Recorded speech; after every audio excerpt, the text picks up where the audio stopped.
kita lihat di surat panggilan itu kan locus tempus delicti-nya tanggal 22 Januari dan tahun 2025.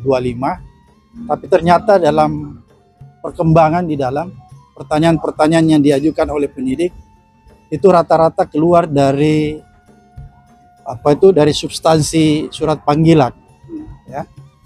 Tapi pada intinya dari pertanyaan-pertanyaan itu lebih banyak menanyakan tentang isi podcast saya, isi wawancara saya terhadap Roy Suryo, Rismon, Dr. Tifa Kurnia, dan Rizal Fadila.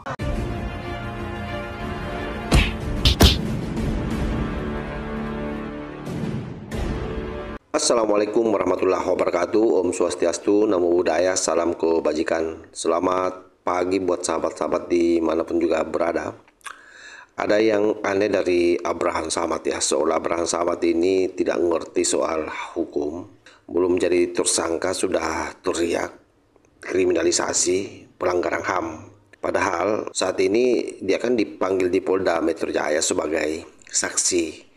Dan saya kira itu pun belum tentu dia akan menjadi tersangka, tetapi lebih awal membangun glorifikasi bahwa dirinya dikriminalisasi, dilanggar haknya sebagai manusia. Dan hal ini tentu mendapat reaksi dari netizen ya, yang memang dari awal banyak yang memberikan penilaian dari podcast Abraham Samad bahwa menjadi corong informasi tersembunyinya hoaks yang dibangun oleh Roy Panji CS. Dan kali ini ada dua orang yang menguliti pasca pemeriksaan Abraham Samad di Polda Metro Jaya, yakni Pak Ripai dan Pak Arianto. Keduanya melihat bahwa ada memang indikasi podcast Abraham Samad dijadikan sebagai media atau corong untuk menginformasikan hoaks dan kebohongan di media sosial oleh Roy Panji CS. Nah, seperti apa pernyataan tersebut? Ini kita simak secara bersama-sama. Jadi hampir sebagian besar pertanyaan diarahkan ke sana. Oleh karena itu sebenarnya kita nggak sesalkan, karena kalau dilihat dari surat panggilan tempus locus delicti-nya itu tanggal 22 Januari, tapi itu tidak terlalu banyak dielaborasi. Karena kenapa saya katakan tidak terlalu banyak dielaborasi?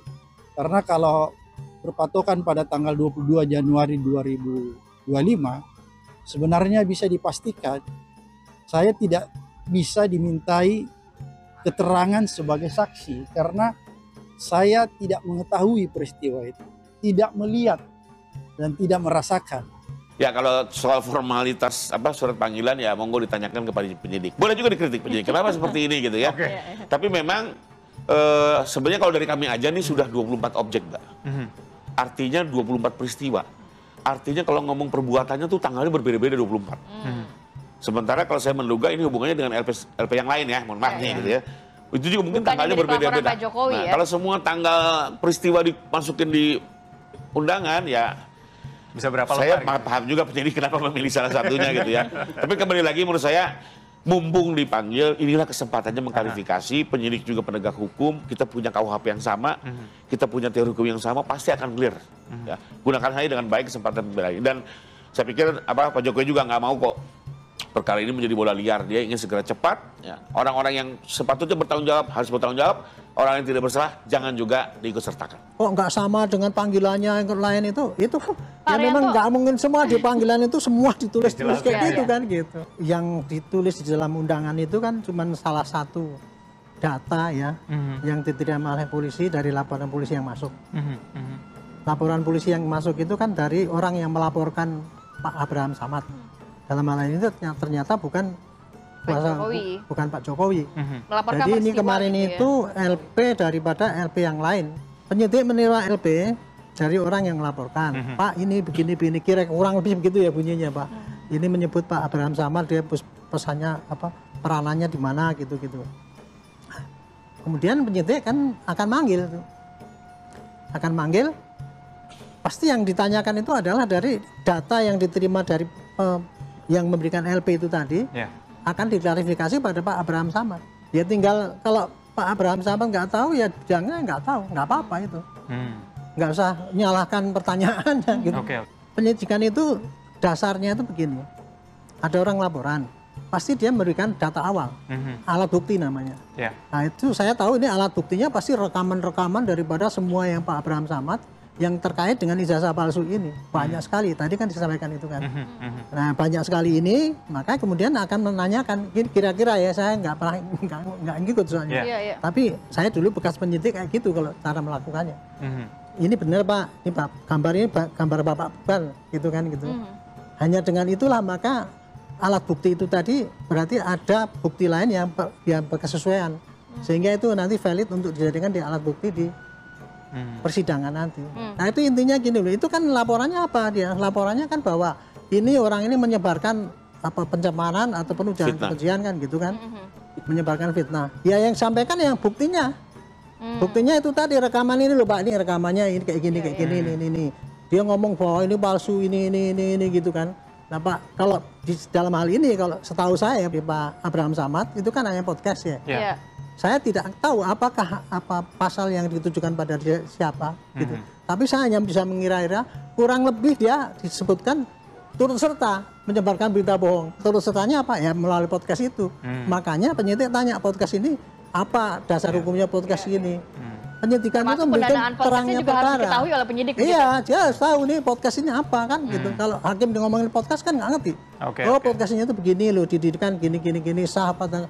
Ya sudah wajar untuk membuat terangnya perkara kira-kira gitu. Saya tegaskan lagi ya, jadi Pak Jokowi tidak pernah melaporkan Bang Abraham Samad ya. Yang kami laporkan 24 objek dengan 5 inisial nama dan itu nggak terkait dengan Bang Abraham Samad. Tapi memang bahwa ini kan ada LP lain yang juga masuk ya, 3 LP lain. Ini juga kita perlu hormati prosesnya ya. Dan tinggal kita lihat bagaimana ini bergulir. Memang di dalam ITE itu bisa jumlah tersangka bisa menjadi sedikit, bisa menjadi banyak. Karena ada turut serta dari peran-peran lainnya. Contohnya siapa yang menyatakan, tapi siapa yang mengedit, siapa yang menyebarkan. Tapi masing-masing pun akan dilihat mensreanya. Jangan khawatir, ya. Hukum tidak senaif itu ya. Pasti akan dilihat ada sifat jahatnya nggak dari tiap-tiap peran. Kalau nggak ada, kalau nggak salah di tingkat penyelidikan tuh Bang Abraham Samad sudah dipanggil. Beliau nggak hadir dengan alasan nggak terima undangan atau apa. Ya ini yang kita sayangkan ya. Gunanya dalam penyelidikan itu adalah disitulah tempatnya orang mengklarifikasi. Ya. Mungkin kalau dulu beliau hadir sudah clean and clear, tapi karena mungkin beliau miss atau apa saya nggak paham, akhirnya ya naik dulu ke penyidikan gitu ya. Ya beliau sendiri sebagai mantan KPK selama ini juga sebagai penegak hukum sering melempar panggilan dalam klarifikasi dan mengharapkan setiap orang juga taat untuk hadir kan gitu. Jadi menurut saya juga ini juga momen yang kemarin sayang tidak dimanfaatkan. Penyidik akan melihat dulu ada mens rea atau tidak. Kalau nggak ada, percaya deh ya, Bang Abraham Samad juga dulunya kan pengacara, jadi mengerti betul bagaimana sebuah perkara pidana dikonstruksi. Soal bahwa beliau mantan KPK, menurut saya ya semua sama di mata hukum. Pak Jokowi itu hanya melaporkan sekali, tapi dilaporkannya berkali-kali, digugat berkali-kali. Dan di setiap proses beliau datang, dilaporkan pidana berkali-kali di Bareskrim. Oleh Resulio dilaporkan lagi di Polda JIY, atas Kasmojo, terus atas skripsi lagi mau dilaporkan. Penyelidikan pun di Bareskrim datang. Ya, dipanggil dimanapun digugat beliau hadir, nggak ada masalah. Jadi karena itulah pentingnya kenapa pada saat di penyelidikan dipanggil itu kita penting memberikan klarifikasi. Kalau kasus ini terus di blow up, ya, dikapitalisasi oleh penyidik dan dipaksakan, maka ini adalah sebuah bentuk pembungkaman terhadap kebebasan berpendapat dan berekspresi. Ini bukan bicara tentang saya, tapi berbicara tentang nasib kalian para media dan para YouTuber. Karena kalau ini terus dibiarkan tanpa ada perlawanan, maka saya khawatir orang-orang tidak lagi berani memberitakan hal-hal yang sifatnya mengandung pelurusan sebuah perkara. Orang tidak berani lagi memberitakan hal-hal yang seharusnya diungkap kepada publik agar itu menjadi pelajaran berharga bagi kita semua. Di era post-truth seperti ini justru fitnah dia harus betul-betul dijaga. Karena bahaya. Fitnah dengan pencemaran itu beda. Jadi sesuatu yang sifatnya adalah kebohongan dan dia mencoba memprovokasi masyarakat, ini perlu diluruskan. Tapi kalau hanya sekedar mengkritik, ya, bahkan men-challenge pemerintah, itu bagus. Dalam era demokrasi bagus. Tapi di era post-truth seperti ini, di era digital informasi, justru fitnah ini perlu ditegakkan. Saya sih kembali lagi melihat fitnahnya ini yang perlu diluruskan, perlu digarisbawahi ya. Ini kan karena seolah-olah bicara demokrasi, kebebasan berpendapat, perlu dibedakan antara memfitnah dengan sekedar mencemarkan nama baik. Kalau mencemarkan nama baik, saya melihat juga ini jangan sampai tipis-tipis membungkam kebebasan berekspresi. Tapi kalau fitnah beda dengan penghinaan ya. Fitnah itu menurut agama bahkan lebih kejam dari pembunuhan. Kalau ini masuk ranah mana, Bang? Dan kalau fitnah ini, mohon maaf, korbannya bukan hanya Pak Jokowi. Semua masyarakat Indonesia dibohongi. Korbannya banyak sekali. Jadi memang fitnah ini memang perlu mendapat sanksi yang jelas gitu. Jadi soal ijazah tuh kami bukan, kalau soal dihina dicemarkan Pak Jokowi udah terbiasa lah. Tapi kalau dibilang ijazah palsu, asli dibilang palsu ya beliau juga ingin ini terang benderang. Penyidik gitu ya, memanggil seseorang itu ya, pasti ada dasarnya. Karena itu disebutkan di dalam LP misalnya, itulah yang dipanggil. Nah, sekarang ya kalau kita berkilah bahwa orang banyak sekali kayak gitu nanti akan ditangkap, bukan. Ini justru membuktikan ya bahwa di dunia ini penuh banyak dengan tindakan-tindakan yang dalam tanda petik bisa dikatakan melanggar hukum. Ini berkaitan dengan masalah kebebasan berpendapat. Menyampaikan pendapat lewat ITE dan sebagainya itu. Tapi penyampaian pendapat itu kan berbeda-beda. Ada yang masuk di dalam jeratan undang-undang ITE. Justru inilah akan dibawa ke pengadilan yang seperti ini nih patut nggak dihukum apa tidak seandainya memenuhi unsur. Kan gitu kan. Dan dalam menentukan ini unsurnya itu ada apa tidak. Polisi setelah menerima bukti tadi di cross check dengan yang bersangkutan. Oh iya memang betul. Dia akan tanya pada saksi ahli. Pak, kalau kebebasan berpendapat dengan caranya begini ini sudah memenuhi unsur apa tidak? Gitu. Ahli itu akan melihat nanti kalau ahli dari ITE dia melihat dari kacamata apakah itu melanggar undang-undang ITE apa tidak. Ahli bahasa akan menilai kata-katanya itu apa memang betul-betul menghina apa tidak. Ahli pidana akan melihat apakah ini ada mens rea yang bersangkutan itu untuk membantu penyebaran fitnah dan sebagainya. Disitulah itu nanti akan dibuktikan ya bahwa ini tadi termasuk dalam kebebasan berpendapat atau termasuk dalam pidana. Ini harus diproses Pak ini. Nah, perkara nanti kemudian polisi setelah nanya-nanya itu wah ternyata tidak cukup bukti. Ya mungkin dia tidak jadi tersangka. Tapi kalau itu dia sudah cross check benar kemudian tanya ahli semua mengatakan iya, ya ini pasti kirim ke jaksa.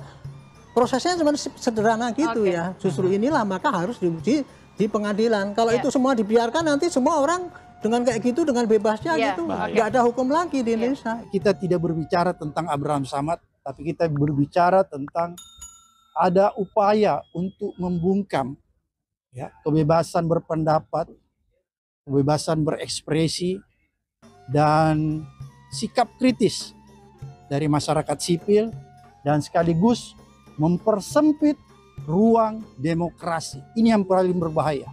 Karena kalau ini terjadi, maka saya khawatir negara kita mengalami kerusakan demokrasi yang begitu parah. Sebenarnya proses pengambilan BAP pada hari ini itu melanggar Kitab Undang-Undang Hukum Acara karena tidak sesuai dengan surat panggilan. Selain tidak sesuai dengan KUHP, dia juga melanggar prinsip-prinsip hak asasi manusia. Tapi walaupun demikian, kita tetap menandatangani BAP tadi yang terdiri dari 24 rangkap. Menurut saya dalam hal ini dia kurang begitu paham, mengerti artinya klarifikasi itu tadi. Dan dia juga menurut saya kayaknya dia datang dengan suatu merasa bahwa dirinya itu benar sehingga apapun yang ditanyakan oleh polisi itu mengada-ada kan kayak gitu kan. Inilah akhirnya yang terjadi kayak gitu. Tadi kalau dikatakan mengenai melanggar HAM dia dipanggil apa tidak ya. Justru kalau polisi tidak memanggil dia itu melanggar HAM juga karena ada orang yang lapor kan. Hak dia kan mestinya dilindungi untuk diproses ini. Dengan dia memanggil itulah itu suatu pelayanan HAM juga bagi orang yang lain kan gitu kan. Jadi gitu, jadi jangan masing-masing mengambil dirinya sendiri, saya HAM-nya dilanggar. Kalau penyidik memanggil, sekarang memanggil itu tidak melanggar HAM, itu sesuai dengan SOP yang ada kan. Nah inilah jadi gini kayak gini ya. Justru dengan percepatan ini selesai sampai di pengadilan itu, akan kelihatan nanti ini Pak Abraham Samad ya setelah dipanggil ini nanti kan akan diteliti lah masuk memenuhi unsur apa tidak. Kalau tidak tadi seperti Pak Riba bilang ya pasti tidak akan masuk. Tapi kalau masuk ya jangan katakan itu melanggar HAM ya. Baik, Bapak kita itu masih umum terjadi.